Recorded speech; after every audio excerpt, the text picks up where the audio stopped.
دوستان عزیز، پیش از شروع کردن همین ولوگ میخواهم به شما همین یک کانال پیشنهاد کنم. همین دادرمان خیلی از ما خواهش کرد که پادپیسچیکاش کمی بسیار شود. از همین سبب از شما خواهش در اومده پادپیسیت کنید، لایک مونید و نام کانال ما گپ زنید.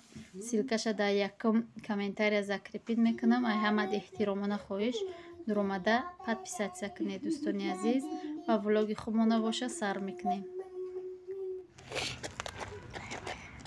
صبحتون بخیر و شادی باشه دوستان عزیز. بیایید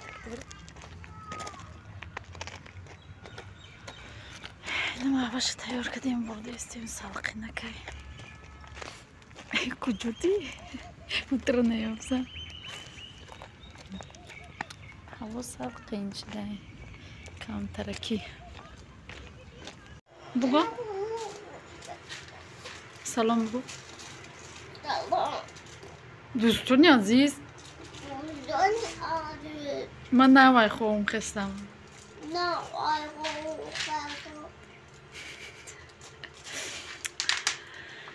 دوستان عزیز، وقتی که خانه مهمان ای قشلاق میکو چه خیلی زوره نکو نان آوردین، نان شیردار و آرد آسیابی، لوبیا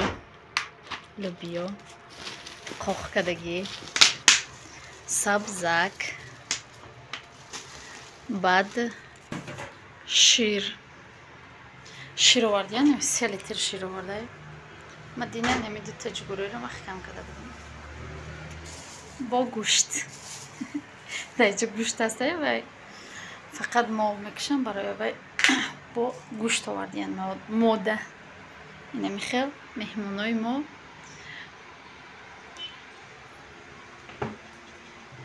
فریزه شادی کرده در بج لوبیا ششته. یک بار دیگر روزتون بخیر و شادی باشه دوستان عزیز. امیدوارم که همتون صحت سلامت هستید. ما هم شکرانه خدا سازیم خوبیم. چه خیلی گفته بودم آش میکنیم، انک آش میکنیم، نصیب باشه آش میکنیم. خیلی زیره را نگرفتم و همین یکم پیازی سرخ میسوزانم نصیب باشه. بعد گوشت، بعد خیلی آش اینجا باشه. نخوتی زمراز کردگی من نه بروردم شه، روغن هم نداشتیم نه خریدم آوردم. اینه خیلی دوستان عزیز مهمان داریم. چه خیلی که گفتم انک کتی مهمونمون آش میخوریم. برنج خیلی نگرفتم. خیلی آخرانه نشان میتیم آشم میپزه و بهر شما پیش کش میکنم.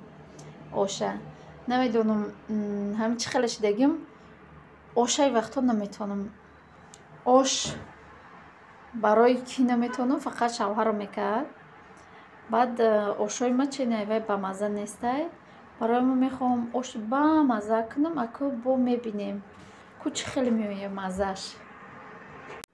دوستان عزیز دینه در کامنتاری نویسن که فریزه را کتی معوش بسیارترک ویدیو کنید. اینه معوش ای فریزه یا شعر دیگه زیاد کده از میخونه مونیسو مانندی کند مورا هر سحر مربی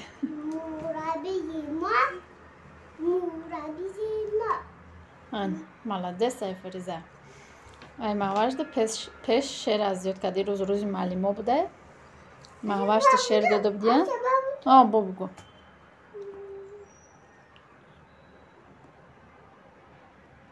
نیم خیلی خیر. آشمون تیار شد. آشی نرمال نومده. حاضر بکشم که با نشون میدیم. اینمی خیلی آشمون تیار شد. و ما اشتیاید آش کسی خورد داشته باشه به شما هم اشتیاید طعام. یک بار دیگر روزتون بخیر شادی باشه دوستان عزیز. امیدوارم که همتون صحت سلامت هستید. ما هم شکرانه خدا سازیم خوبیم. در اینجا چه خیلی که دیده استید حاضر ما با شما یک سالت آسان کم خرج و تست تیار را تیار میکنیم با محصولات های دسترس. در هر یک خاندان هست این محصولات ها. شروع میکنیم با тайёр кардани салат ба мо лозим аст ин ҷугори, аму ҷугори тайёр кардаги химай дӯстои азиз хеле бамаза. Ами қиша монда будам барои ягон салати дига гуфта уш салат кардам як бор бо кӯдакҳои хӯрдан иша монда будам ба ҷо карда будам бугӯем. Баъд ҷугории ухалӣ ки харида будам ира нахӯрда будан, ҷугори ҷӯшондагӣ дода будам шона. Баъд свёкла, лаблабӯи сурх, картошка, сабзӣ, як дона пиёзи сурх, оби лимон ва гашнич. ҳозир боша шурӯъ мекунем ба реза кардани маҳсулотҳо. Дар аввал мо мегирем картошкаро ба кубики хурд реза мекунем. раҳмат дӯстони азиз ки бо мо ҳастед, моро дастгирӣ мекунед, дар комментария гапҳои хеле ва хеле хуб мегӯед. аз ҳаматон миннатдорам. ва як кас савол дод ки номи Фаридун номи пурраш, номи Фарид, номи пурраш Фаридунай. дар мактаби як мехона, дар мактаби русӣ. дӯстони азиз, немихелхай реза мекунем маҳсулотора, ҳамаи ҳамин маҳсулотора ба шакли кубик реза мекунем, фақат ки пиёза ба шакли чӣ реза мекунем, дарозрӯя. немихели ҳамаша реза карда салатро ҳамаша реза карда шидум, баъд нишон метавам.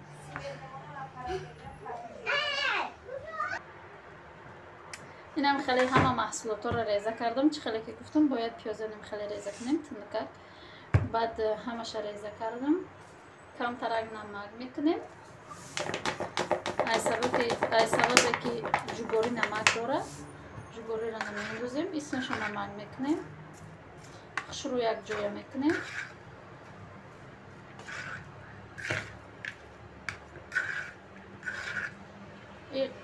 салат сер витаминай фоида оварад.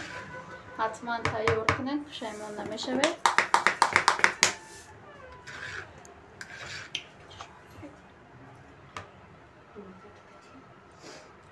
инам хеле камтарак ай оби лимон меандозем, бисёр не камтарак меандозем.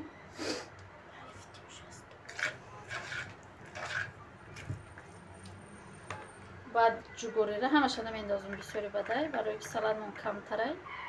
ами қиша будозем ба сай. баъд равған меандозем. аму чайни 3 қошиқ меандозем ба сай. баъд якҷоя мекунем хушрӯъ.